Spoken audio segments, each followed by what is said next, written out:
আমাদের দেশে একটা টেন্ডেন্সি আছে, পরীক্ষায় এ প্লাস না পাইলে কই, তুই কি করলি, পাশের বাড়ির ছেলে এ প্লাস পাইছে, যা ওর পা ধোয়া পানি খা। কি খা? তা আমি ভাবছি যে পা ধোয়া এ প্লাস পাওয়া ছেলেদের পা ধোয়া পানির একটা পানির ব্র্যান্ড বানাইতে হবে, এরকম লেখা থাকবে এ প্লাস পাওয়া ছেলেদের পা ধোয়া পানি। খাওয়া নাই, এগুলার খাওয়া নাই। ওরে আল্লাহ এ প্লাস পাওয়ার জন্য বানাইছে, আর আপনার ছেলেকে এই এ প্লাস গুলারে নিয়ন্ত্রণ করার জন্য আল্লাহ বানাইছে। ওকে দিয়ে আল্লাহ কি করবে আপনি জানেনই না।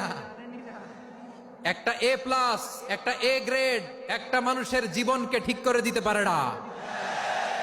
আপনার ছেলেকে আল্লাহ অন্যদিকে যোগ্যতা দিয়েছে। ওদের মনোবল ভাঙবেন না, খবরদার খবরদার। ছেলে মেয়েদের মনোবল ভাঙবেন না।